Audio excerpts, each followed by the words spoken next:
정부는 3차 접종을 보다 신속하게 하기 위해서 3차 접종 기간을 3개월로 통합 단축하여 적용하도록 결정을 하였습니다. 방역조치 이행 여부 판단이 좀 애매할 경우에 최대한 이행을 한 것으로 적극적으로 해석해달라는 취지의 의견을 지자체에 전달하였습니다. 기인실에서 위에서 사람이 떨어졌다. 그래가지고 이제 그 이야기를 듣고 우리가 쫓아오보니까 이미 그때는 이제 119에서도 다 오셔가지고 떨어져가 있는 그 상황만 봤지.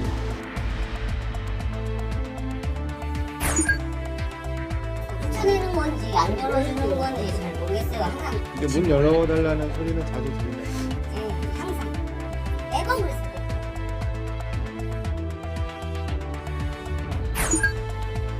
등급을 모른다는 게 일단 가장 불안하죠. 등급이 그래도 나와야지 논술이든 정시든 이게 딱 지원할 수 있는 게 생기는 거니까. 반영구 화자인 경우에도 미용 문신이라고 해서 다 이제 그게 기소까지 이루어진 경우에는 전부 유죄 판결이 이루어졌던 걸로 알고 있습니다. 기존에 있는 맹골 수도를 통과하지 않고 통항 분리 방식을 이용해서 맹골 수도의 바깥쪽으로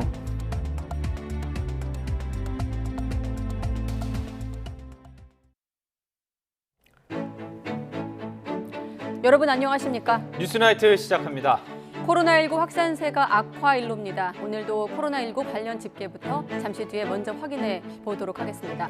코로나 여파에도 올해 제주 월드컵 경기장은 주황색 물결로 가득했고 그 중심엔 이 선수가 있습니다. 올 시즌 K리그 득점왕에 오른, 정확히는 토종 득점왕에 오른 주민규 선수입니다. 잠시 뒤에 직접 만나보겠습니다. 네, 다시 코로나19 먼저 주요 수치를 살펴보면 신규 확진자가 사흘 연속 7,000명대, 사망자는 하루 새 53명이나 증가했습니다. 위중증 환자도 800명 중반으로 수도권의 경우엔 병상을 기다리는 사람이 1,250여 명입니다. 이런 상황이 계속된다면 특단의 조치가 불가피하다는 정부 설명입니다. 사적 모임이나 영업시간 제한이 먼저 떠오릅니다. 이동호 기자가 보도합니다. 코로나19 신규 환자는 사흘 연속 7,000명대를 이어가며 누적 확진자 수는 50만 명을 넘어섰습니다. 위중증 환자 역시 3일째 800명대 중반을 기록했고 사망자는 53명이나 늘었습니다. 수도권 코로나19 중환자 병상 가동률은 85.4%로 사실상 거의 다 찬 상태이며 전국적으로도 80%에 가깝습니다. 수도권에서 하루 이상 병상 배정을 기다리는 사람도 1,258명으로 전날보다 200명 넘게 증가했습니다. 재택치료 환자도 2,000명 넘게 늘면서 전국적으로 2만 명이 넘습니다. 방역 지표가 계속 악화하자 정부는 코로나19 확산세가 꺾이지 않는다면 사적 모임이나 다중이용시설 운영 시간을 제한하는 특단의 방역 대책을 시행한다는 계획입니다.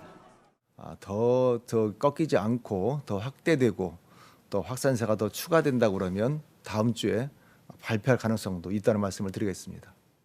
다만 봉쇄까지 가는 최악의 상황은 없도록 노력하겠다고 강조했습니다. 정부는 또 병상 부족 현상이 심각해지자 행정명령을 통해 병상을 추가 확보하기로 했습니다. 추가 확보하는 병상은 중증병상 158개를 포함해 모두 1,899개입니다. 이와 함께 모든 병상을 코로나19 환자 치료에 사용하는 거점 전담병원을 계속 지정해 나갈 예정입니다. 추가 행정명령과 거점 전담병원 지정만으로도 5,000병상 이상을 확보할 것으로 기대합니다. 한편 새 코로나19 변이 바이러스인 오미크론 변이 감염자는 서울에서만 3명이 늘어 누적 63명입니다. 방역당국이 오미크론 감염자를 확인하기 위해 추적하고 있는 대상자는 약 2,300명에 이릅니다.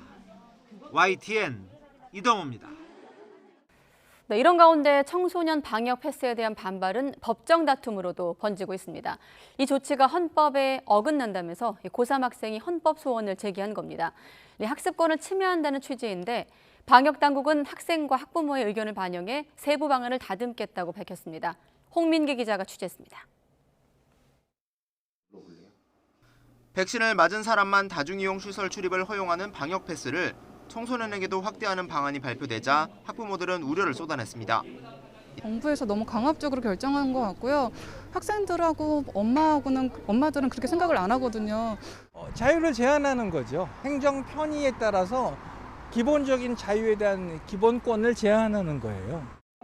청소년 백신 접종이 필요하다는 걸 인정하더라도 방역 패스는 반대라는 의견도 있었습니다. 정부도 믿어야 되고 저희 의료진들도 다 믿어야 된다고 생각합니다. 그 부분은 자율에 맡겼으면 좋겠어요. 학원이 됐든 그 독서실 됐든 거기서 판단을 해서. 고등학교 3학년 학생은 청소년 방역 패스에 대해 위헌 소송까지 제기했습니다. 백신을 접종하지 않았다는 이유로 학원과 독서실 등도 이용할 수 없게 하는 건 학생들의 학습권 등을 침해해 헌법에 어긋난다는 겁니다. 접종 완료자에 비해 접종 미완료자의 일상생활을 보다 더 엄격히 제한하는 정부의 이번 방침은 합리적인 이유나 근거 없이 자의적인 차별로서 시민 400여 명과 함께 헌법 소원을 제기한 이 학생은 다음 주 방역 패스 효력을 정지해달라는 신청도 제기할 예정입니다. 정부가 백신 부작용에 따른 책임을 회피하는 상황에서 백신 접종을 강제하는 것은 국가에 의한 폭력입니다. 청소년 대상 방역 패스를 두고 학생과 학부모의 반발이 이어지자 정은경 질병관리청장이 직접 답변에 나섰습니다.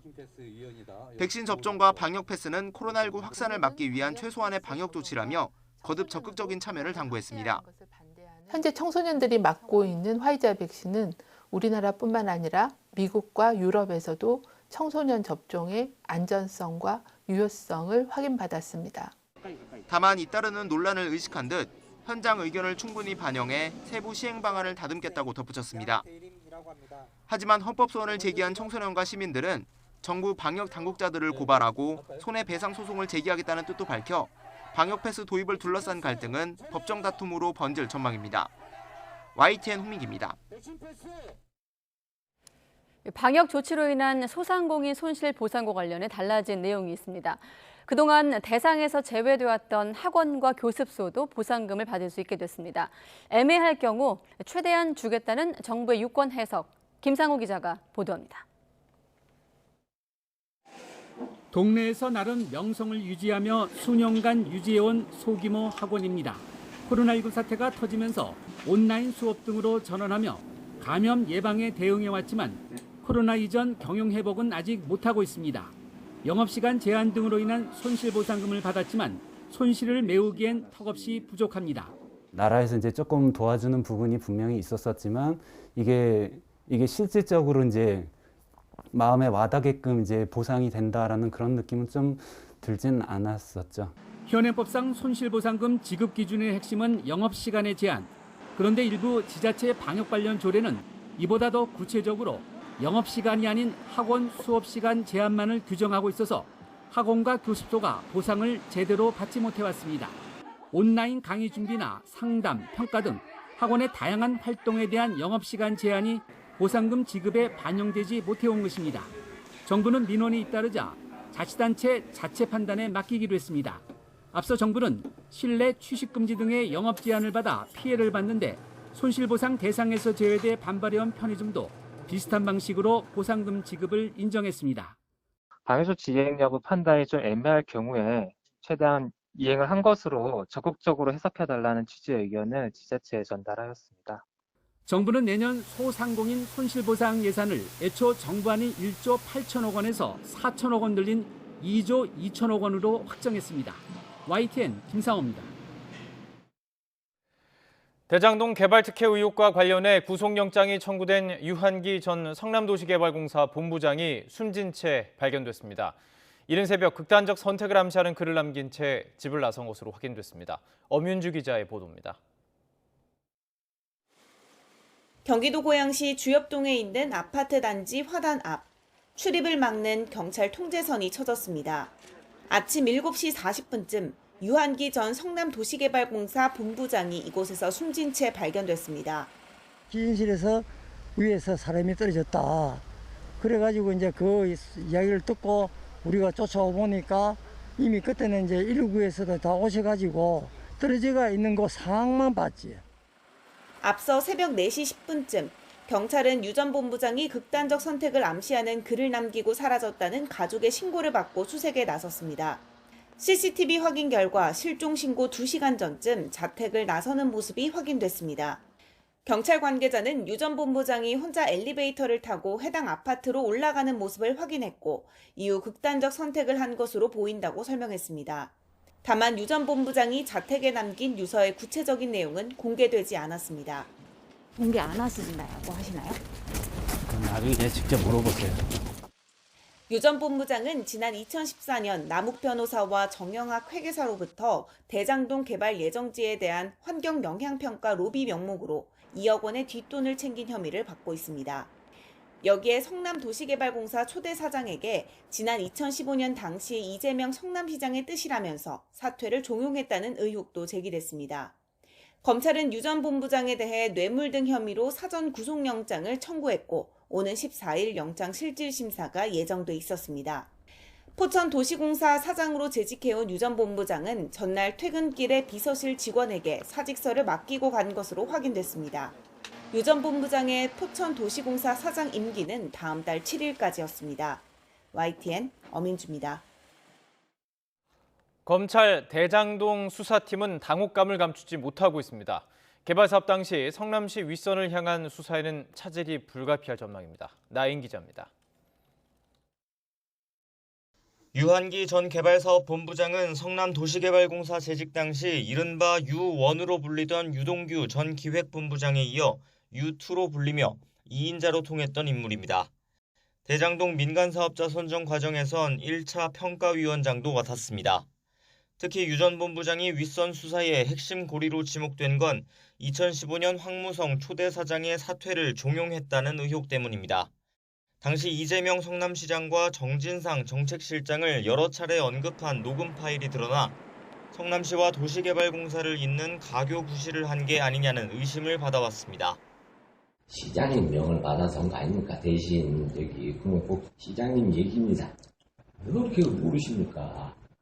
다만 검찰은 앞서 유 전 본부장의 구속영장을 청구하면서 특정 범죄 가중처벌법상 뇌물 혐의만 적었습니다. 2014년 남욱 변호사와 정영학 회계사에게서 대장동 환경영향평가 로비 명목 등으로 뒷돈 2억 원을 받은 혐의입니다. 대가성이나 자금 흐름 등이 비교적 명확하게 드러난 혐의로 신병부터 확보한 뒤 윗선 관여 여부를 캘 계획이었지만 예상치 못한 피의자 사망에 물거품이 됐습니다. 서울중앙지검은 불행한 일에 대해 매우 안타깝게 생각한다며 진심으로 고인의 명복을 빈다고 밝혔습니다. 사건은 공소권 없음 처분에 종결할 것으로 보이는데 수사 과정에선 변호인이 항상 입회했고 인권보호 수사규칙도 준수했다고 전했습니다. 다른 참고인 조사 등 예정된 일정은 그대로 진행한다는 방침이지만 당혹스러운 기색은 역력합니다. 수사팀은 최근 윗선 수사 차원에서 대장동 사업 당시 성남시 결재 계통에 있었던 전현직 공무원들을 잇따라 불러 조사했습니다. 하지만 화천대유 특혜에 관여했다고 볼 만한 의미 있는 진술은 아직 확보하지 못한 것으로 전해졌습니다. 곽상도 전 의원의 구속영장 기각으로 50억 클럽 수사 역시 지지부진한 가운데 수사팀이 또 다른 암초에 부딪힌 모습입니다. YTN 나인입니다. 유한기 전 성남도시개발공사 본부장의 갑작스러운 사망 소식에 정치권에서는 특검이 다시 화두로 떠올랐습니다. 이재명, 윤석열 후보 모두 특검을 하자며 목소리를 높였지만 속내 다른 여야가 합의를 보기는 쉽지 않아 보입니다. 최하영 기자가 보도합니다. 대장동 의혹에 연루된 유한기 전 성남도시개발공사 본부장의 사망 소식이 전해지자 민주당 이재명 후보는 비통한 심정이라고 밝혔습니다. 이어 실체적 진실을 밝히기 위해서라도 조속히 특검을 추진해야 한다고 강조했습니다. 진짜 큰 혐의점들은 다 놔두고 자꾸 주변만 이렇게 문제 삼다가 이런 사고가 난 게 아닌가 하는 아쉬움이 있습니다. 국민의힘 윤석열 후보도 곧장 맞장구 쳤습니다. 자신을 둘러싼 부산저축은행 부실 수사 의혹까지 특검에 포함하자는 얘기를 진작 꺼냈다며 오히려 민주당을 압박했습니다. 지금 민주당에서는 이 법안 자체를 올리지를 않고 있어요. 그러니까 정치쇼 할 것이 아니라 지금 당장이라도 합의를 하자 이 말입니다. 겉으로는 여야 대선 후보가 특검에 한 목소리를 내는 모양새지만 정작 국회 논의는 지지부진합니다. 민주당은 상설특검을, 국민의힘은 별도 특검법 제정을 주장하는 상황에서 서로가 협상에 임하지 않는다며 남탓 공방 중입니다. 유불리를 따지며 특검을 정쟁용으로 활용하고 있다는 지적이 나오는 이유이기도 합니다. 정의당과 국민의당도 이런 거대 양당을 비판하면서 대선 후보들이 범죄 혐의에 연루되어 있는 기득권 양당은 오늘 이 시간까지도 내탓 공방으로 쌍특검 도입을 불투명하게 만들고 있습니다. 이번 주까지 특검이 합의되지 않으면 박범계 법무부 장관이 결단을 내려야 한다고 촉구했습니다. 한동안 잠잠했던 대장동 이슈가 다시 대선 전국 현안으로 급부상했습니다. 여야가 특검 도입에 뜻을 모을 수 있을진 미지수지만 여론의 압박이 거세질 경우 급물살을 탈 가능성도 배제할 수 없습니다. YTN 최하영입니다. 네, 오늘도 대선 후보들은 각기 다른 민생 행보에 나섰습니다. 먼저 더불어민주당 이재명 후보가 찾아간 곳은 자신의 고향이기도 한 대구 경북.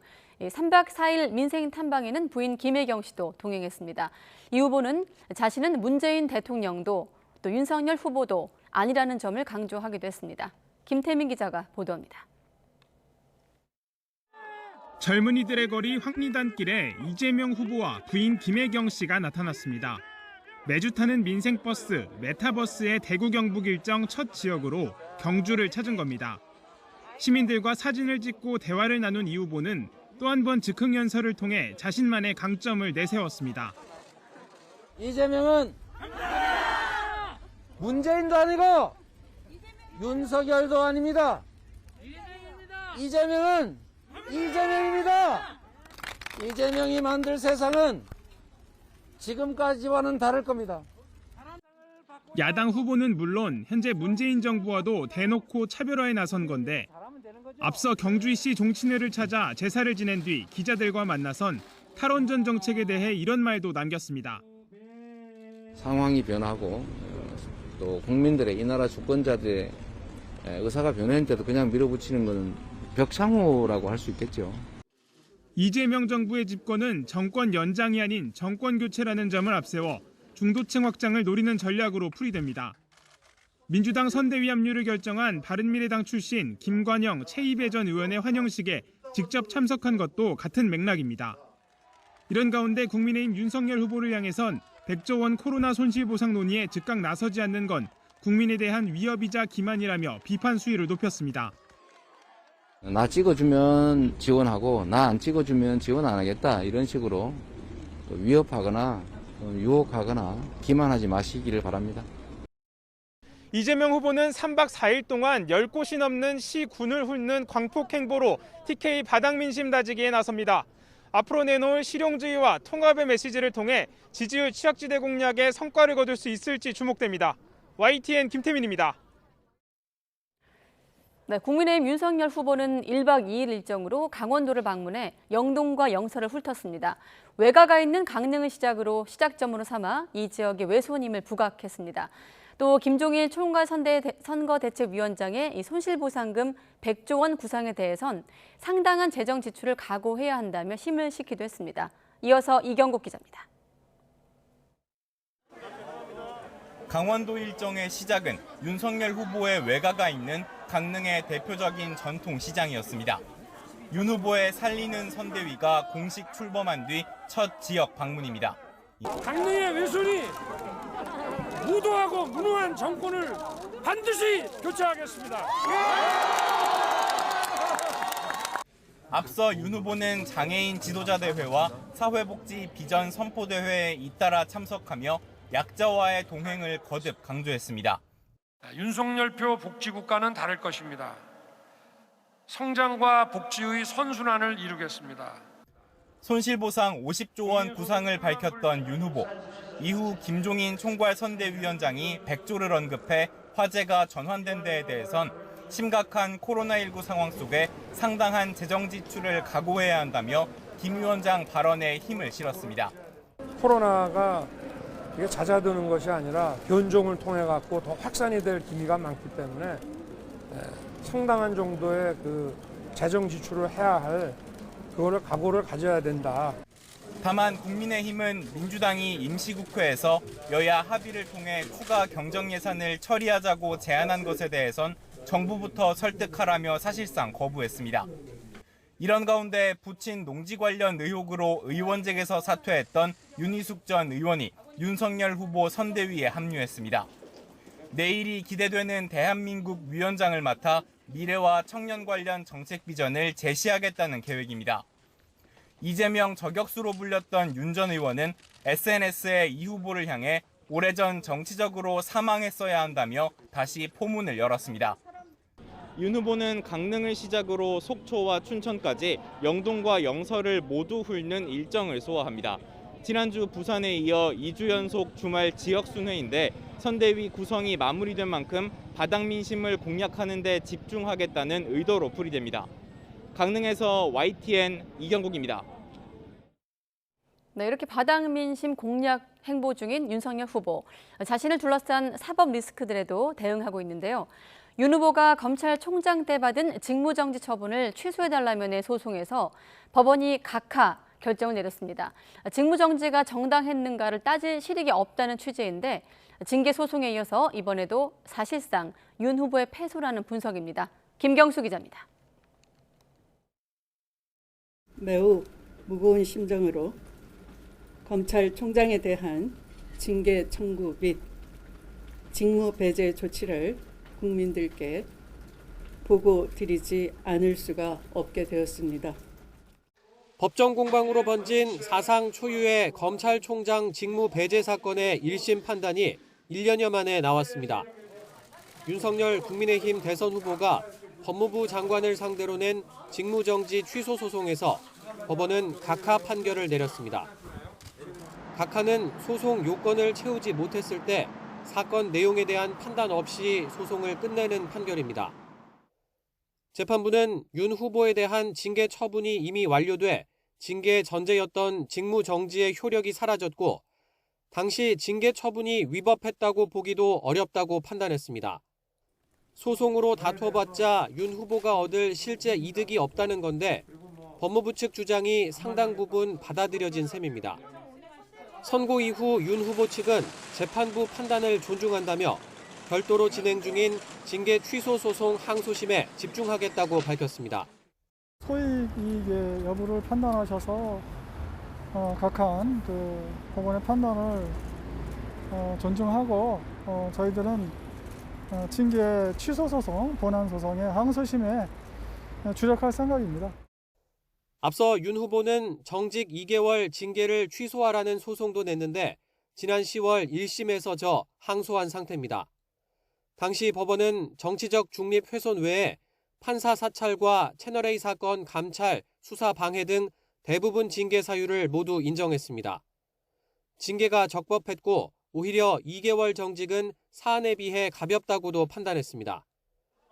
하지만 윤 후보 측은 징계 절차에 문제가 있었고 징계 사유도 사실이 아니라는 입장이라 법정 공방은 해를 넘겨 계속될 것으로 보입니다.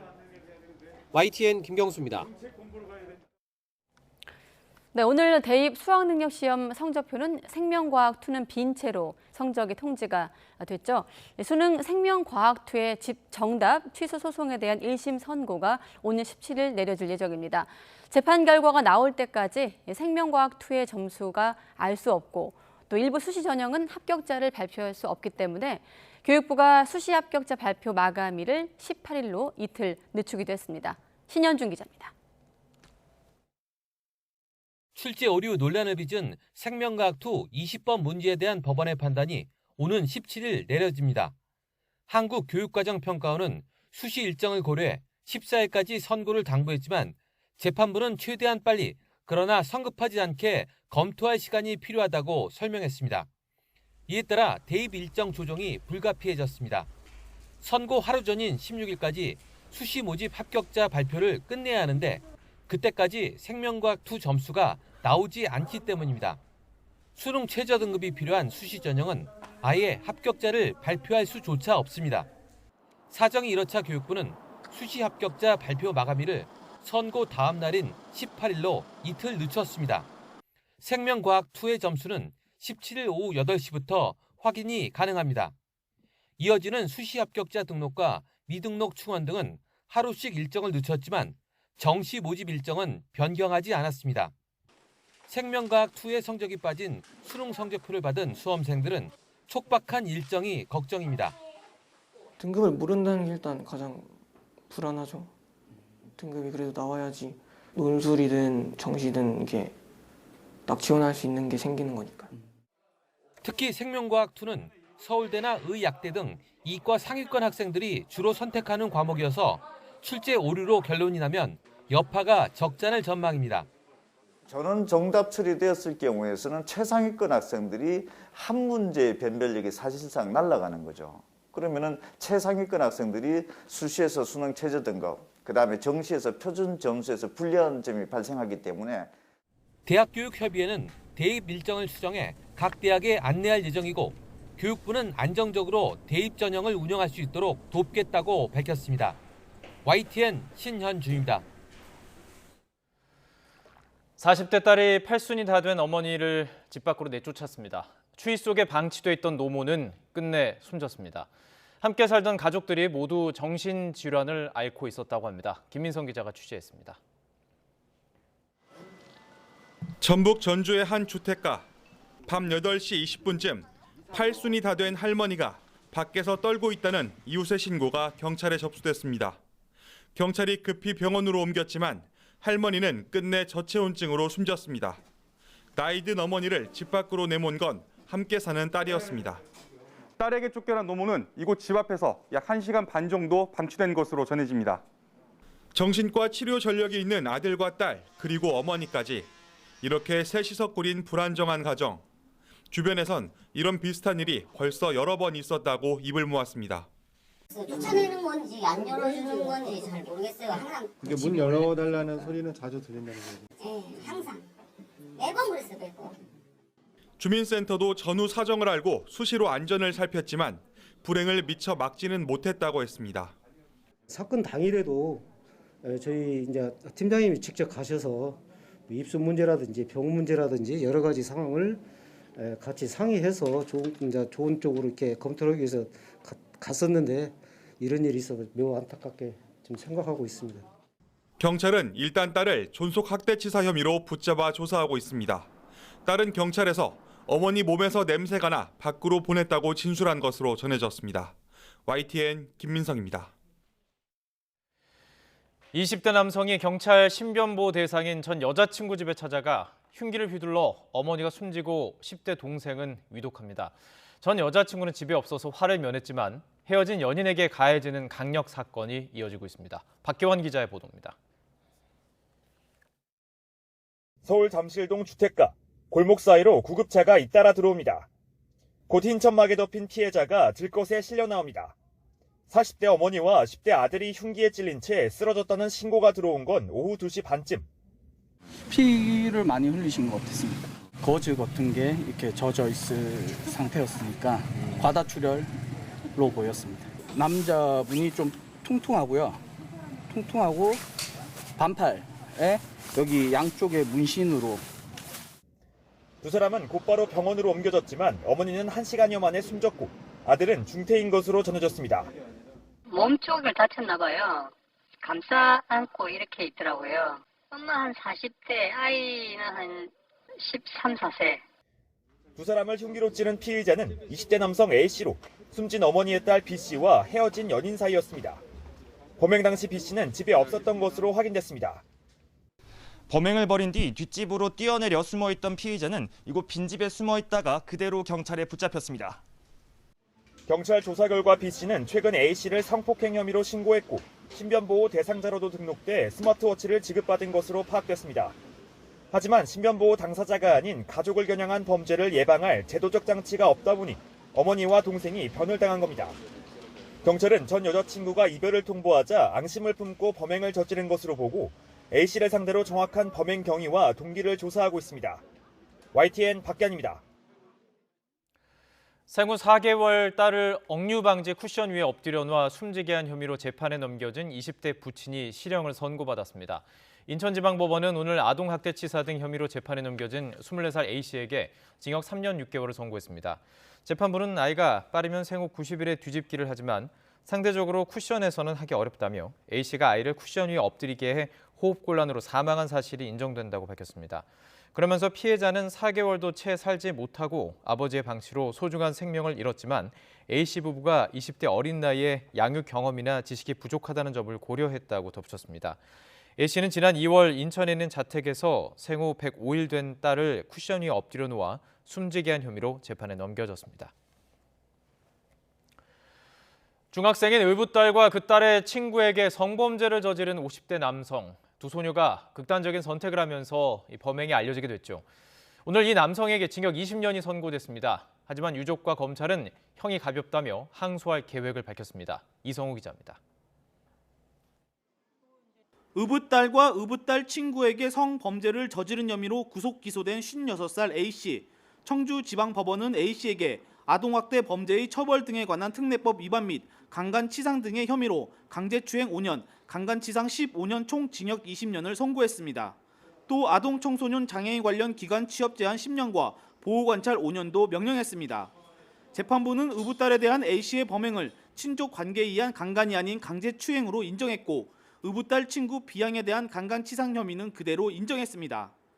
재판부는 자녀를 양육하고 보호해야 할 책임이 있는데도 반인륜적인 범죄를 저지르고 친구에게도 가늠조차 어려운 정신적인 고통을 줬다고 밝혔습니다. 또 범행을 부인하고 납득하기 어려운 변명으로 일관한 점 등을 고려해 형을 정했다고 덧붙였습니다. 경찰은 지난 2월 B양 부모의 신고로 A씨를 의붓딸과 그의 친구 B양을 성폭행하고 성추행한 혐의로 수사에 들어갔습니다. 하지만 수사가 진행되는 동안 두 피해 여중생은 지난 5월 청주시 오창읍의 한 아파트에서 극단적 선택으로 숨졌습니다. B양 유족은 검찰의 무기징역 구형과 달리 형이 가볍다며 정당한 처벌을 받을 때까지 싸우겠다고 밝혔습니다. 언덕이거든요. 두 아이가 이 언덕 올라오면서 어떤 심정으로 올라왔을까? 지금 이 결과가 과연 두 아이가 편히 웃을 수 있는 결과일지 한 번 더. 시민단체도 성명서를 발표하고 A씨에게 더 무거운 처벌을 내렸어야 한다며 재판부를 규탄했습니다. 오늘 당신들의 판결이 법의 공정한 심판을 조금이나마 믿고자 했던 시민들에게 얼마나 큰 참담함과 절망감을 안겨주었는지. 검찰 역시 사안의 중대성에도 불구하고 형이 낮고 재범 가능성이 높음에도 전자발찌 청구를 기각했다며 양형 부당 등의 이유로 항소할 계획입니다. YTN 이성우입니다.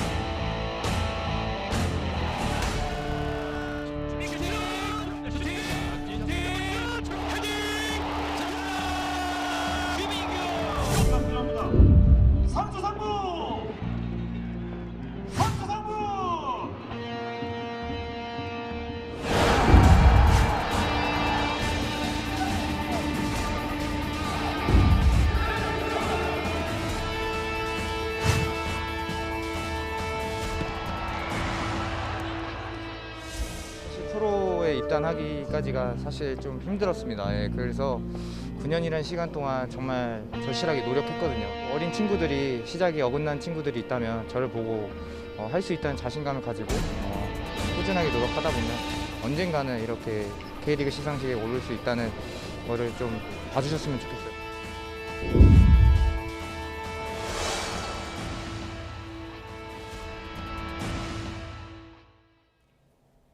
네, 득점왕으로.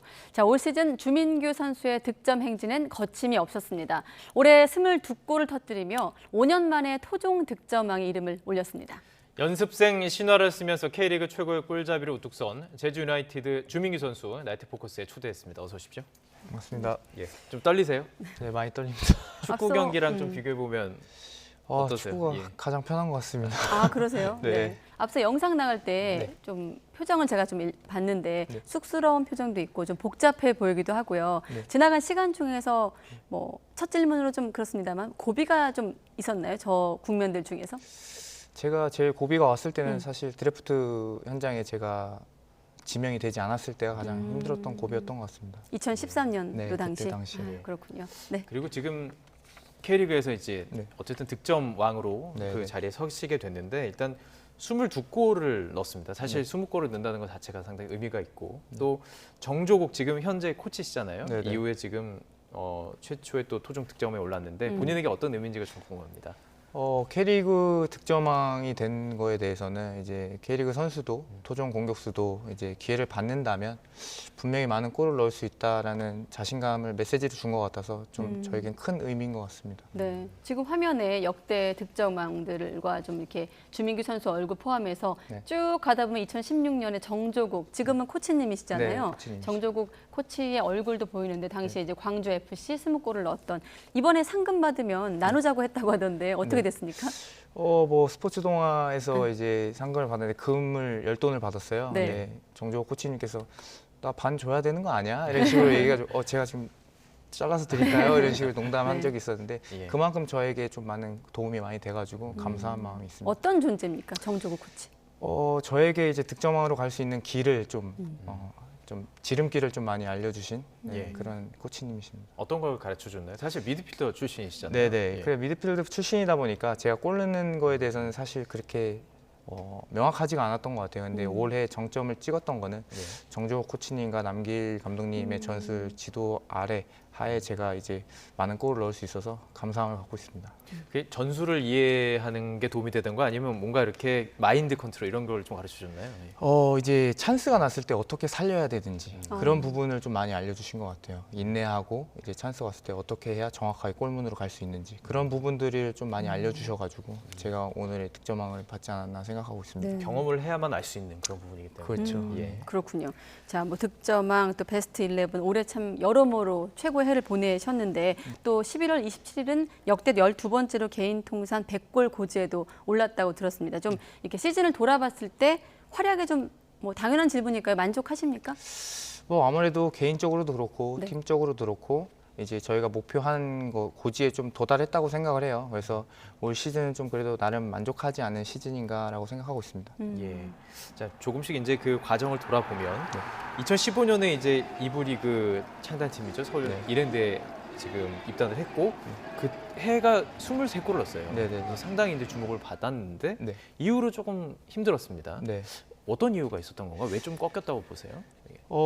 그때도 그렇고 지금도 그렇고 저한테는 전성기가 아직 안 왔다고 저는 생각을 하고 있고요. 앞으로도 이제 전성기가 오게끔 제가 절실하게 노력할 거고 또 아직 전성기를 맞이할 준비가 아직 덜 됐다고 생각해서 더 노력을 해야 될 것 같습니다. 부상 여파도 좀 있었다. 네, 조금씩 중간중간 부상이 있었는데 좀 그 힘든 시간이 있었습니다. 네, 자 지금 주민규 제주 유나이티드 공격수 또 올해 토종 득점왕과 함께 하고 계십니다. 자 지난 시즌에 제주가 4위를 했습니다. 자, 올 시즌 또 한 번 도약하고 또 부활할 수 있었던 뭐 주장이기도 하시잖아요. 네네. 가장 큰 원천은 어디에 있다고 보십니까? 저희 제주 유나이티드 구성원들이 이제 진짜 하나가 돼가지고 저희 구호가 제주는 하나다라는 거거든요. 네. 선수들도 그렇고 프론트도 그렇고 저희가 하나가 됐기 때문에 좋은 성적을 이룰 수 있었다고 저는 생각합니다. 네. 제가 앞서 오프닝 멘트에서 코로나 여파에도 불구하고 제주 월드컵 경기장은 주황색으로 가득했다. 이를테면 12번째 선수가 또 제주 도민 아니겠습니까? 좀 어떤 좀 도민들하고도 어떤 팬들 어떤 그 상 받으시고 혹시 뭐 어떤 그 축하 인사 받으신 거 있으세요? 제주 팬들한테? 제가 제주에 오면서 좋은 일들이 많이 일어났거든요. 그래서 제가 득점왕을 받고 베스트 11을 받았는데 그런 상금들을 지금 제가 제주 도민 도내에 이제 취약계층이나 뭐 축구 유소년 발전 기금 뭐 이렇게 좀 생각하고 있어서 구단과 논의 중입니다. 그래서 좀 조만간 좋은 소식이 나오지 않을까 생각하고 있습니다. 팬들이 반가워하겠네요. 네. 지금 득점 왕에 오른 어떤 도움을 좀 꼽는다면 조금 전에 말씀해 주셨던 정조국 코치, 또 남길 감독, 제주 시민까지 얘기해 주셨어요. 얘기 못 하신 분 있으면 지금 말씀해 주시죠. 저희 구단 프런트 분들도 고생 많이 하셨거든요. 근데 그 중에도 정말 이제 저희 앞에 청소해 주시는 분들, 그런 분들도 사소한 것 하나가 이제 음식 해 주시는 어머님들, 그분들이 있었기에 저희가 이제 편안하게 공을 찰 수 있었고 좋은 성적을 낼 수 있어서 이 자리를 빌어서 좀 감사하다는 말을 좀 전하고 싶습니다. 네. 그리고 또 이 자리에서 꼭 언급해야 될 아마 인물이 있을 것 같은데, 왜냐면 시상식에서 또 중요한 분 이름을 빼먹어서 네. 진땀 뺐다는 보도가 예. 많이 나왔더라고요. 네네. 네. 뭐 사실 그때 시상식에 올라가니까 제가 또 상을 처음 받다 보니까 머리가 하얘지더라고요. 네. 그래서 그 상황에서 장인어른, 장모님, 어머니, 아버지 감사합니다라고 말씀을 드렸는데 네. 이제 아내를 빼먹은 거예요. 네. 그래서 제가 그때 당시에 내려오면서 큰일 났다. 네. 직감을 하고 이제 와이프한테 진짜 정말 미안하다 하니까 예. 정말 쿨하게도 내년에 받고 얘기하면 되지라고 이제 이야기를 해서 내년에는 어떻게든 상을 받아야 될 것 같습니다. 오늘 사실 생방송도 처음이잖아요. 네네. 머리가 하얘지시기 전에 한 말씀 하시죠. 나오셨는데. 네.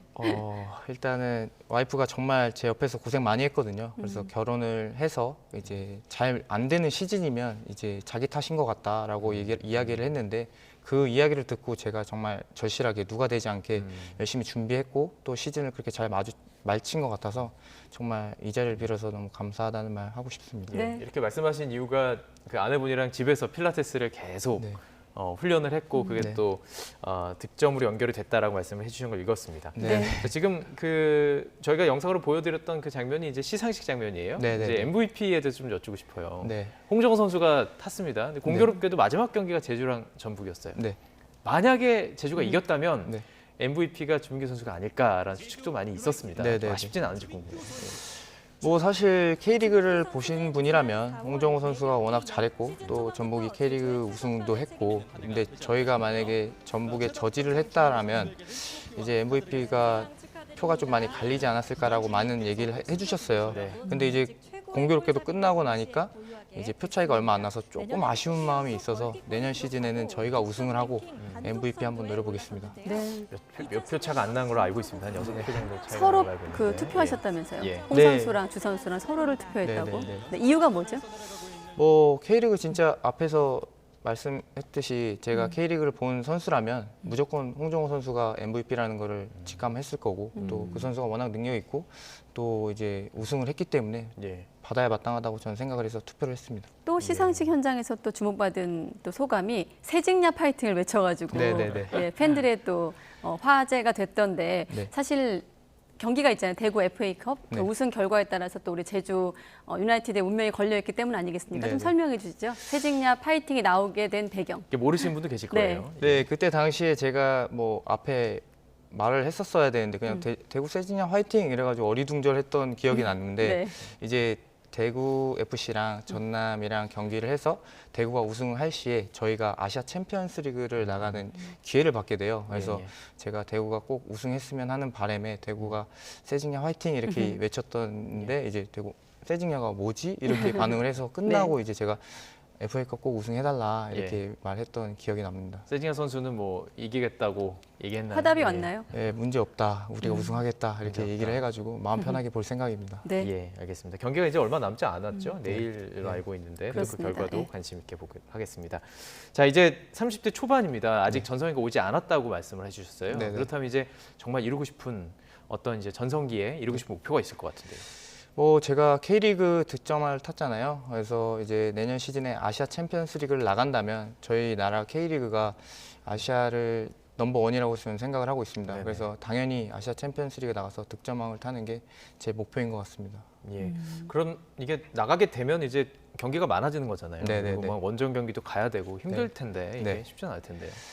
뭐 제주 유나이티드 좋은 선수들과 좋은 감독님 밑에 네. 같이 한다면 힘든 시간도 언제든지 견뎌낼 힘이 있으니까 문제 없다고 생각합니다. 네, 사실 주민규 선수 팬들은 태극 마크를 언제 달 것인가도 관심이 많을 거예요. 워낙 여러 모습을 좀 보고 싶으니까요. 네. 예. 국가대표 스트라이커의 역할을 좀 규정한다면 본인은 어떤 좀 스트라이커라고 보십니까? 뭐 아무래도 저는 몸싸움 하는 걸 되게 즐겨 하고요. 이제 파이팅 있는 그런 앞에서 싸워주고 이런 부분을 좋아하기 때문에 찬스가 났을 때 몸싸움을 통해서 기회 창출을 하고 또 그걸로 골로 연결할 수 있는 그게 제 장점이지 않을까 생각하고 있습니다. 윙과의 호흡은 어떻게 보십니까? 사실 윙을 좀 살려주는 게 국가대표 현재의 모습이 좀 요구하는 모습이 아닌가 싶어요. 네. 손흥민 선수, 황희찬 선수니까. 네, 예. 뭐 제가 만약에 거기 들어간다면 그 선수들을 어떻게든 살려야 제가 맞춰야 된다고 생각을 해서 네, 전 항상 그렇게 상상을 하고 있습니다. 네. 알겠습니다. 예. 국가대표를 뛰는 모습들도 본인이 기대를 하고 있고 얘기하고 있습니다. 네. 자, 그렇다면 뭐 지금 올 시즌이 그럼 가장 중요한 거겠습니다. 중요하고요. 네. 그다음에 이제 올 그 리그도 중요하실 것이고 아시아 챔피언스 리그도 중요할 것이고 올 시즌에 대한 목표도 있을 거예요. 아니 다가오는 시즌이죠. 네네. 다가오는 시즌에 대한 목표는 어떤 게 있는지 궁금하네요. 저희가 마지막 경기를 전북 현대랑 게임을 뛰면서 예. 사실 우승 파티하는 거를 저희가 봤어요. 그래서 축하해주기도 하고, 근데 한편으로는 좀 마음이 좀 슬펐어요. 그래서 이제 내년 시즌에는 저희 제주 유나이티드가 우승하면서 홈에서 팬분들과 그렇게 파티를 한다면 얼마나 좋을까라는 상상을 했어서 예. 내년 시즌은 목표가 우승입니다. 우승이다. 예. 주장이기도 하니까 팀의 목표도 있고 또 개인 목표도 따로 있을 것 같아요. 뭐 언론에선 2년 연속 득점왕 또 기대해볼 만하다 이렇게 보도가 나오고 있는데 개인이 잡고 있는 어떤 목표가 있다면? 한국 선수가 2년 연속 득점왕 탄 사람이 아직까지 없다고 생각을 하고 있는데 제가 만약에 내년에 타게 된다면 좋은 스토리가 또 우승도 하고 그렇게 하다 보면 한 걸음 성장할 수 있는 선수가 될 것 같아서 내년에도 득점왕을 좀 노려보겠습니다. 내년에도 득점왕을 노리고 그 이후에 혹시 뭐 다른 리그 진출도 혹시 목표하고 계십니까?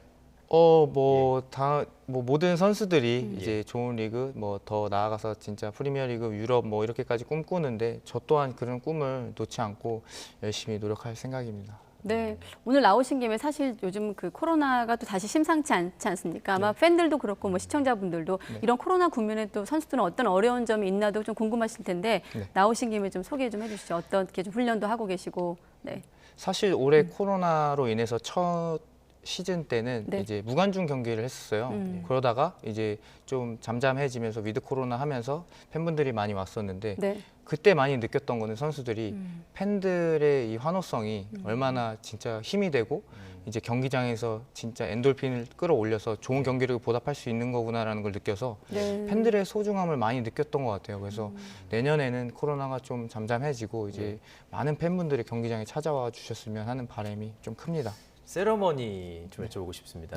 지금 이제 내년에 지금 말씀하신 것처럼 많은 팬들 앞에서 골을 넣을 때마다 세러머니를 하게 될 텐데 지금까지 사실 다양한 세러머니를 했어요. 뭐 본인만의 딱 시그니처 이런 거 뭐 하나 갖고 싶진 않으신지? 이제 선배들도 그런 얘기를 했었어요. 뭐 많은 골을 넣었는데 너는 기억에 남는 세레머니가 없다라고 이야기를 하시는데 저는 오히려 반대로 생각하는 게 팬들이 제가 시그니처도 중요하지만 여러한 세레머니를 보내면 이제 팬들이 좋아하지 않을까라고 생각해서 항상 다양하게 다르게 이제 세레머니를 준비할 생각입니다. 오늘 대담을 진행해 보니까 굉장히 신중하시고 그죠? 고민이 많으신데 그게 아마 지금의 주민규 선수를 만든 어떤 비결이 아니었나 이런 생각도 드네요. 감사합니다. 알겠습니다. 내년에도 활약을 해주시고 내년에도 또 득점왕 오르면 또 저희가 또 초대해서 이야기 나눠보면 어떨까 하는 생각도 좀 너무 좋죠. 계속 K리그의 역사를 좀 바꿔가는 주역이 되시길 기대하겠습니다. 오늘 여기까지 들어가겠습니다. 고맙습니다. 네, 고맙습니다.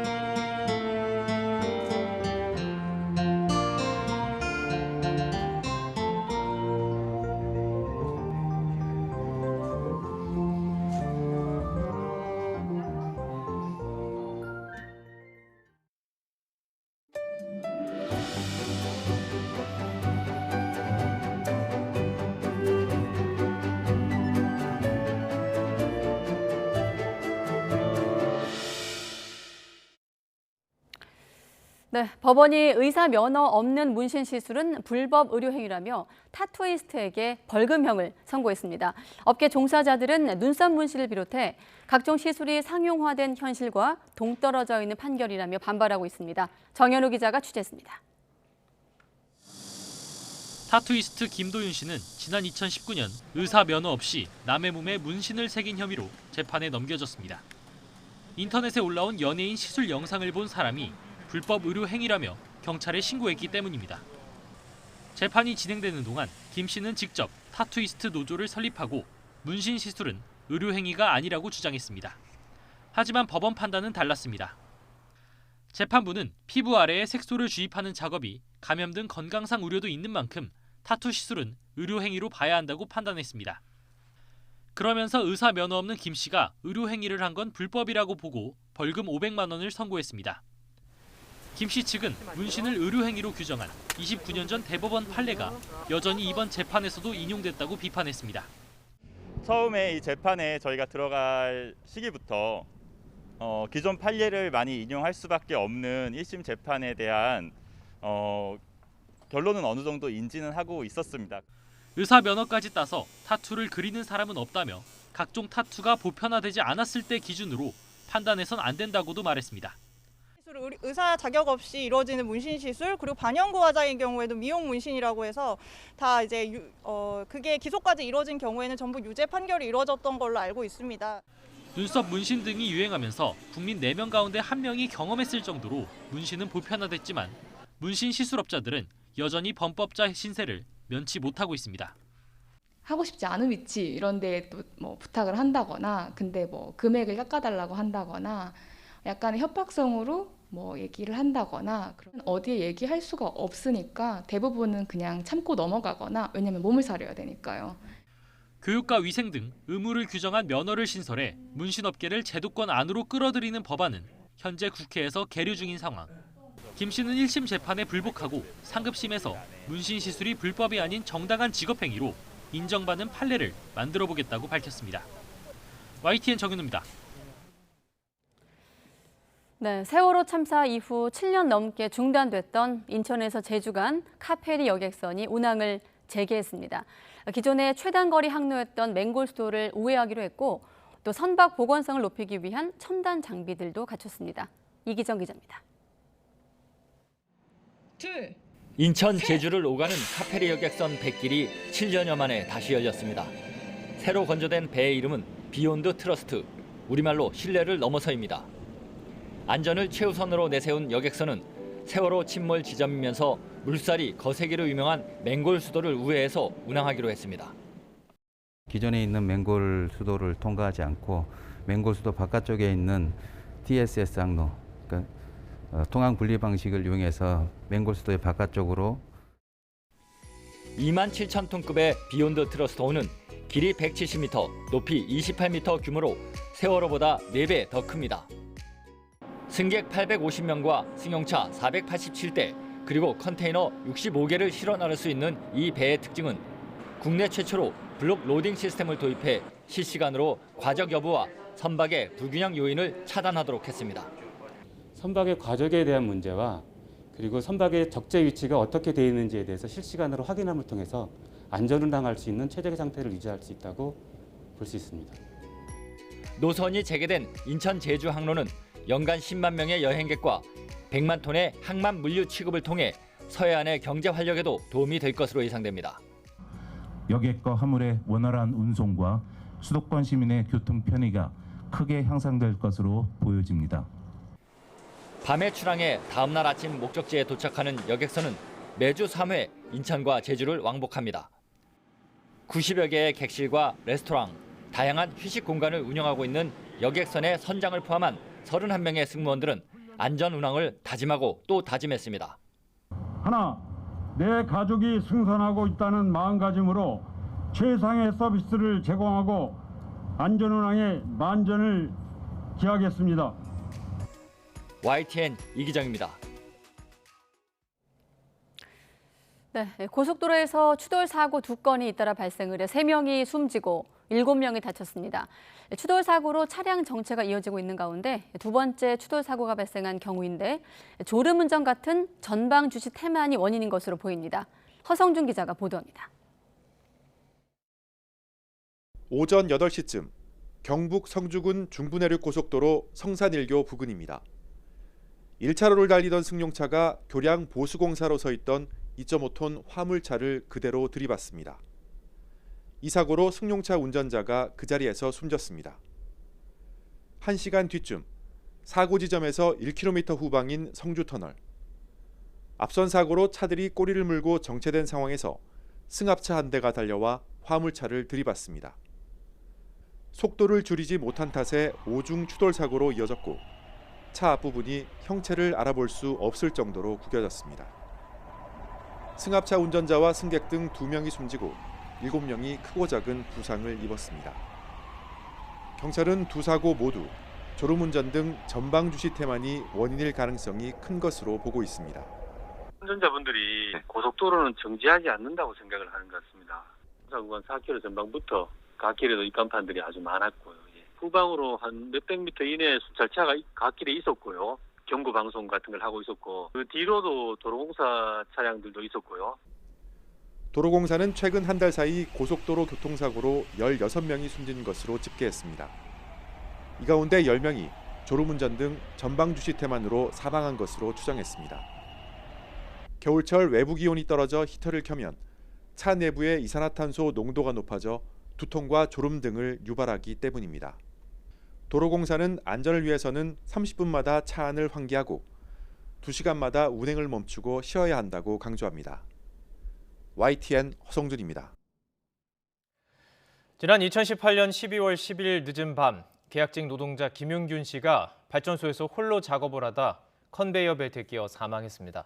그로부터 꼭 3년이 지난 오늘 다른 노동자가 비슷한 사고로 또 세상을 떠났습니다. 김 씨의 죽음 이후 남겨진 이들이 약속한 일하다 죽지 않은 사회, 어디까지 왔는지 김철희 기자가 살펴봤습니다.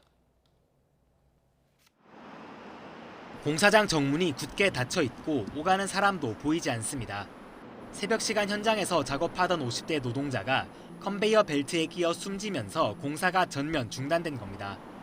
불순물을 빼내려다 사고를 당한 것으로 보이는데 경찰은 안전 수칙이 제대로 지켜졌는지 확인하고 있습니다. 정확한 사고 범인은 현장이라서 파악 중입니다. 문제가 없었던 것 같습니다. 태안화력발전소에서 일하던 비정규직 노동자 고 김용균 씨가 숨진 지 3년이 지났지만 여전히 노동자들은 일하다 죽고 있습니다. 김 씨가 떠난 뒤 아무런 노력이 없었던 건 아닙니다. 지난 2019년 출범한 김용균 특조위는 5개월 정도 사고 진상조사 활동을 벌인 뒤 정부의 개선을 권고하기도 했습니다.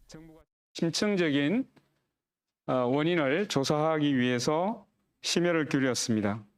정규직화 등을 포함한 22개의 개선 권고안에 대해서 정부에 권고한 바가 있습니다. 하지만 여전히 아쉬운 부분이 많습니다. 특히 발전 노동자들의 정규직화 문제나 노무비 착복 문제 등 첨예한 쟁점은 여전히 해결되지 않았다는 것이 민간 위원들의 평가입니다. 개선 방안 논의 과정에서 현장 노동자 목소리를 직접 들으려는 노력이 부족했다는 지적도 나옵니다. 달을 가리키고 있는데 정부에서 행한 이행 점검의 내용은 달은 바라보지 못하고 그냥 손가락만 열심히 관찰한 그 결과이지 않았을까. 정부 역시 최근 발간한 보고서에서 부족한 부분이 있음을 인정했습니다. 협력업체 노동자의 정규직 전환과 발전소 보건의료 체계 개선 등을 남겨진 숙제로 꼽았습니다.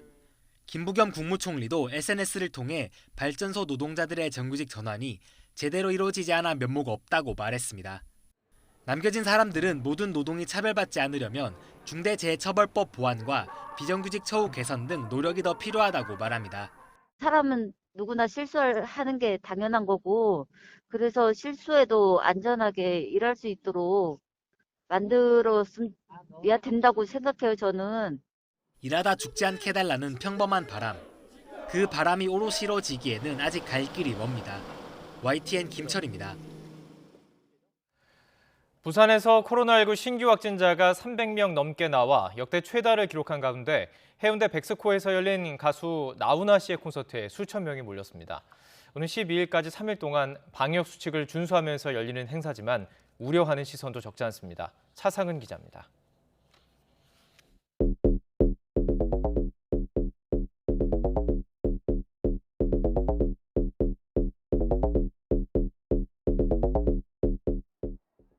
가수 나훈아 씨의 콘서트가 열린 부산 백스코. 공연 시작 시각을 1시간쯤 앞두고 입장하려는 관객들이 한꺼번에 몰리면서 입구 주변이 크게 북적입니다. 코로나19 확산세가 어느 때보다 심각한 상황에서 열린 이번 공연. 관객들도 감염 걱정이 적지 않지만 방역 수칙을 잘 지키면 문제 없을 것이라는 마음이 더 앞섭니다. 주최 측에서도 거리를 몇 사람 띄우고 이래 하기 때문에 잘 따라가면은 뭐 큰 걱정이 없지 않나 싶습니다. 백신 다 맞고 왔고요. 방역 대책 확실하게 잘 해야죠. 마스크 잘 쓰고 거리 두기 하고. 방역 당국은 관객 수를 회당 4천여 명으로 제한하고 백신 접종 완료자나 48시간 내 발급받은 음성 확인서를 지참한 이들만 입장하는 방역 패스를 적용했습니다. 환호나 합창처럼 침방울이 튈 수 있는 행동과 음식물 섭취는 모두 금지됐습니다. 하루에 2차례씩 3일 동안 열리는 이번 공연에는 최대 2만 4천여 명이 다녀갈 것으로 예상됩니다. 애초에 공연은 지난 7월에 열릴 예정이었지만 확진자가 급증한 시기와 맞물리며 2차례 연기되기도 했습니다. 공연 전날 부산 지역에서는 300명이 넘는 신규 확진자가 나와 코로나19 사태 이후 최다 기록을 하루 만에 경신했습니다. 공연에 앞서 시민단체는 부산시장과 부산시 교육감이 최근 공동으로 기자회견까지 열고 사적 모임 자제를 호소한 상황이라며 공연을 취소시키지 않은 건 엇박자 행보라고 강하게 비판했습니다. 방역 패스가 적용된 이번 공연이 코로나19 확산세에 어떤 영향을 미칠지 시험대에 올랐습니다. YTN 차상훈입니다. 프로야구 각 포지션별 최고의 선수를 뽑는 골든글러브 시상식이 열렸습니다. NC의 양의지와 SSG 최정은 나란히 개인 통산 7번째 황금장갑의 주인공이 됐습니다. 보도에 김상희 기자입니다. 올 시즌 타점과 장타율 1위를 기록한 NC 양의지가 자신의 7번째 골든글러브를 품에 안았습니다. 이번엔 지금까지 받았던 포수 부문이 아닌 지명 타자로 영광을 안았습니다. 양의지는 포수 부문 수상자인 삼성의 강민호에게 감사의 마음을 전했습니다. 제가 어렸을 때부터 민호 형을 보고 쫓아가는 게 제가 이 자리에까지 올 수 있지 않았나 이렇게 생각하고 항상 힘들 때나 어려울 때 제 말 들어주면서 좋은 조언해준 민호 형한테 감사한 말 드리고 싶고 4년 만에 홈런왕에 복귀한 SSG 3루수 최정도 양의지와 함께 통산 7번째 수상에 기쁨을 누렸습니다. 이들보다 황금장갑을 많이 수집한 역대 선수는 10번의 이승엽, 8번의 한대화, 양준혁뿐입니다. 가장 치열한 경합을 벌인 포지션은 3명을 뽑는 외야수였습니다. 타격왕 이정우가 4년 연속 황금장갑을 꼈고 출루율 1위 LG 홍창기와 득점 1위 삼성의 구자욱도 영광의 얼굴이 됐습니다. 한번 받으니까 계속 받고 싶어지고 또 계속 이 자리에 오르니까 놓치기 싫어지더라고요. 그렇다 보니까 더 열심히 하게 되는 것 같고 야구 선수 생활하는 동안은 계속 받을 수 있는 선수가 되고 싶습니다.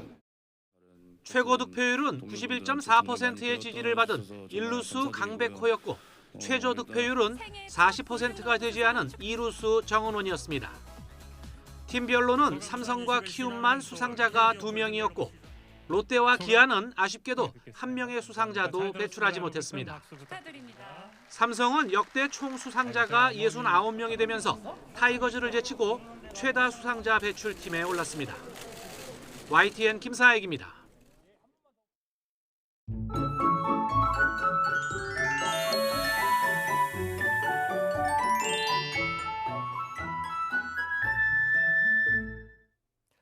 계절의 시계가 겨울을 뛰어넘어 봄을 가리키고 있습니다. 오늘도 하늘은 흐렸지만 예년 기온을 웃돌며 초봄 같은 날씨를 보였는데 내일도 서울 아침 기온이 4도로 오늘보다는 낮지만 예년 기온을 7도가량 웃돌며 아침 추위가 심하지 않겠고 한낮에는 9도까지 오르는 등 오늘보다 높아 조금 더 온화해지겠습니다. 다만 미세먼지가 말썽입니다. 내일 대부분 지역의 미세먼지 농도가 나쁨 수준을 유지하겠습니다. 외출하시는 분들은 꼭 KF80 이상의 미세먼지용 마스크를 착용하시기 바랍니다. 또 대체로 구름 많은 가운데 오전까지 내륙을 중심으로 안개가 매우 짙게 끼겠고 이슬비가 내리는 곳도 있겠습니다. 내일 아침 기온 예년보다 6, 7도가량 높겠습니다.